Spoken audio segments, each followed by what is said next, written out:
দেখলাম এখানে খুব ভয়াবহ পরিস্থিতি। যেভাবে শামশেরগঞ্জে আপনার জায়গায় ধুলিয়ানে যে ঘটনাটা ঘটেছে, এলাকাতে পুরা হিন্দুদের এলাকাতে যে ঘটনাটা ঘটেছে, নিজেদের প্রাণ বাঁচানোর জন্য তারা সেই শিবিরে এসেছেন। এখানে বাঁচানোর জন্য মানুষ এককালীন বলতো না, নিজের ধর্মকে বাঁচানোর জন্য সে বাংলাদেশ থেকে পালিয়ে আসতে হয়েছে বাংলায়, আমাদের এখানে পশ্চিমবঙ্গে। আর এখন ধর্ম বাঁচানোর জন্য কোথায় পালাবেন? কিন্তু মানুষের এত ভয় ঢুকেছে, কখন না কখন মেরে ফেলে দিবে। সেখানে তৃণমূলের কাউন্সিলর ছিল, সেখানে জনপ্রতিনিধি ছিল, সেখানে বিধায়ক ছিল, তারা তো একটা কথা বলেনি যে মানুষের পাশে দাঁড়ায়নি। পুলিশ প্রশাসন যদি তাদের মানুষের পাশে যদি থাকতো, তাহলে হিন্দু মন্দিরটা ভাঙতো না, হিন্দু পরিবার তাদের লুট হতো না, হিন্দু মানুষের উপরে অত্যাচার হতো না। পুলিশ ব্যর্থতা হয়েছে, তার জন্য আজকে প্যারামিলিটারি আজকে নামতে হচ্ছে এবং বিএসএফ কে নামতে হচ্ছে। আমি বলবো যে ইউনূস যেভাবে সেখানে করেছেন, এখানে মমতা ব্যানার্জি সেটা করছেন আর হাসছেন, কিন্তু সেখানে একটা মুখ খুলছেন না।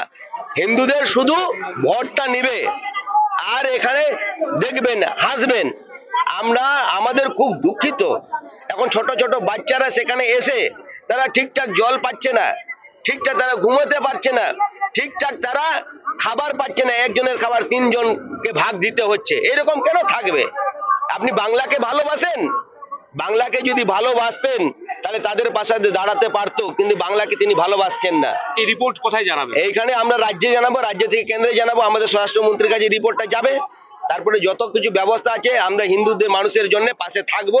আমরা বিধায়করা 5 জন এখানে টিম নিয়ে এসেছি, আমাদের জেলা সভাপতি এসেছেন, আমাদের দক্ষিণ মালদা জেলা সভাপতি এসেছেন, তিনি সবাই মিলে আমরা এখানে পরিদর্শন করলাম, কি এই রিপোর্টটা আমরা জানাবো। গঙ্গার ওপারেই ধুলিয়ান, যেখানে হিন্দু সম্প্রদায়ের মানুষদেরকে মারধর করা হচ্ছে রাতের অন্ধকারে। তাদের অভিযোগ যে ওয়াকফ নামে যে বিল এসছে, সেই বিলের প্রতিবাদ করে একদল উন্মত্ত মানুষ সেখানে মিছিল শুরু করে, আর সেই মিছিল থেকেই বাড়িতে ঢুকে মারধর করা হয়, অগ্নিসংযোগ করা হয়, এমনকি বাড়ি থেকে টেনে টেনে মেয়েদেরকে বের করা হচ্ছে বলে অভিযোগ করা হয়। এবং এই অভিযোগ পেতেই আরও যত সময় কেটেছে তত এদের উপর অত্যাচার বেড়েছে। যদিও অত্যাচারের মাত্রা এতটাই তীব্রত হয়েছে, প্রাণে বাঁচতে রাতের অন্ধকারে গঙ্গা নদী পার হয়ে মালদায় আসতে হয়েছে। আর এই মালদার পারলালপুরের গ্রামের বাসিন্দারাই তাদেরকে এখানে নিরাপত্তা দিচ্ছে এবং সুরক্ষা দিচ্ছে। আর যার ফলে এখানকার যে স্কুল রয়েছে, সেই স্কুলে তারা এখন বসবাস করছে। তবে তাদের চোখে মুখে আতঙ্কের ছাপ রয়েছে। তারা চাইছেন যে যেভাবে তারা অত্যাচারিত হয়েছে, যেন মনে হচ্ছে 71-এর স্বপ্ন তাদের চোখে ভেসে আসছে। কেননা সেই সময় যখন ওপার থেকে এপার বাংলায় মানুষ আসছিল প্রাণ ভয়ে, ঠিক সেই রকমভাবে এখানেও প্রাণ ভয়ে আসছিলেন। স্বাভাবিকভাবে এখানে যে সমস্ত মানুষ ওই সন্ত্রাস কবলিত এলাকার অত্যাচারিত হয়ে দেশে এখানে আসছেন, এখানে এসেই তারা যে স্কুলে আশ্রয় নিচ্ছেন, সেখানেও কোনো রকমে তারা জীবনযাপন করছে, যেখানে প্রশাসন এবং স্থানীয় গ্রামের বাসিন্দারাই তাদেরকে সহযোগিতা করছে। খাওয়া থেকে শুরু করে কাপড়, সমস্ত কিছুই তাদেরকে সহযোগিতা করছেন। অনেকে এক কাপড়ে এখানে এসছেন, কিন্তু তাদেরকে যে নিরাপত্তা দেওয়া বা তাদের যে শাড়ি কাপড়, সেই কাপড় দেওয়ার ব্যবস্থাও এই গ্রামেরই বাসিন্দারা করছে। দেখলাম এখানে খুব ভয়াবহ পরিস্থিতি। যেভাবে শামশেরগঞ্জে আপনার জায়গায় ধুলিয়ানে যে ঘটনাটা ঘটেছে, এলাকাতে পুরা হিন্দুদের এলাকাতে যে ঘটনাটা ঘটেছে, নিজেদের প্রাণ বাঁচানোর জন্য তারা সেই শিবিরে এসেছেন।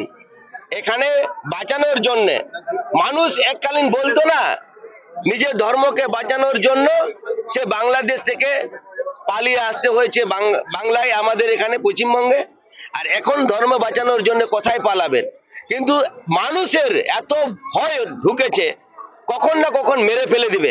সেখানে তৃণমূলের কাউন্সিলর ছিল, সেখানে জনপ্রতিনিধি ছিল, সেখানে বিধায়ক ছিল, তারা তো একটা কথা বলেনি যে মানুষের পাশে দাঁড়ায়নি। পুলিশ প্রশাসন যদি তাদের মানুষের পাশে যদি থাকতো, তাহলে হিন্দু মন্দিরটা ভাঙতো না, হিন্দু পরিবার তাদের লুট হতো না, হিন্দু মানুষের উপরে অত্যাচার হতো না। পুলিশ ব্যর্থতা হয়েছে, তার জন্য আজকে প্যারামিলিটারি আজকে নামতে হচ্ছে এবং বিএসএফ কে নামতে হচ্ছে। আমি বলবো যে ইউনূস যেভাবে সেখানে করেছেন, এখানে মমতা ব্যানার্জি সেটা করছেন আর হাসছেন, কিন্তু সেখানে একটা মুখ খুলছেন না। হিন্দুদের শুধু ভোটটা নিবে আর এখানে দেখবেন হাসবেন। আমাদের খুব দুঃখিত, এখন ছোট ছোট বাচ্চারা সেখানে এসে তারা ঠিকঠাক জল পাচ্ছে না, ঠিকঠাক তারা ঘুমোতে পারছে না, ঠিকঠাক তারা খাবার পাচ্ছে না, একজনের খাবার তিনজন